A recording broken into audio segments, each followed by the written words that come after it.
आज आप लोगों ने फिर से एक बार देखा किस तरीके से भारतीय जनता पार्टी ने लोकतंत्र और संविधान का गला घोंटते हुए, डीएमसी एक्ट का गला घोंटते हुए चुनाव नहीं होने दिया। चुनाव इसलिए नहीं होने दिया कि आम आदमी पार्टी के पास मेयर के चुनाव में 151 वोट हैं और भारतीय जनता पार्टी के पास 105 वोट हैं। पीठासीन अधिकारी जिसको जिम्मेदारी दी गई है सिर्फ मेयर का चुनाव कराने की, वो पीठासीन अधिकारी महोदया कहती हैं एल्डरमैन भी वोट डालेंगे, जो पूरी तरह तौर से संविधान की दृष्टि से भी गलत है और डीएमसी एक्ट की भी दृष्टि से गलत है। और 3 चुनाव एक साथ होंगे, मेयर, डिप्टी मेयर और स्टैंडिंग कमेटी। यह भी एजेंडे में नहीं था कहीं।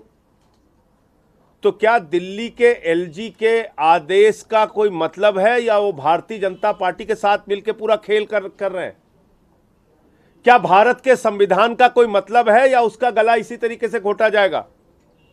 क्या इस देश में लोकतंत्र में चुनाव का कोई मतलब है या दिल्ली के जनता ने एमसीडी में जो अपना मैंडेट जनादेश दिया है उसका इसी तरीके से गला घोटा जाएगा? कोई जवाबदेही नहीं।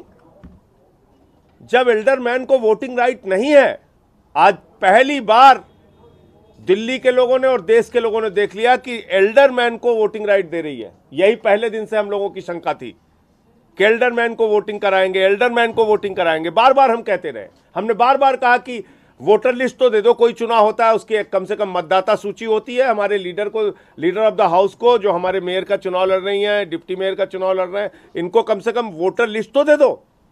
नहीं दिया। इसका मतलब मंशा साफ थी, इनको किसी भी तरीके से चुनाव नहीं कराना था, क्योंकि ये हार रहे हैं, दिल्ली की जनता ने इनको हराया है और अब माननीय न्यायालय के सामने ये पूरा मामला जाएगा और वहाँ हम लोग उम्मीद करेंगे कि वहाँ से हम लोगों को न्याय मिलेगा। आज हमारे देखा आपने सारे सदस्य खामोशी से थे, इसलिए थे कि पूरा देश ये देख सके कि लोकतंत्र का गला घोंटने का, संविधान का गला घोंटने का काम बीजेपी कर रही है।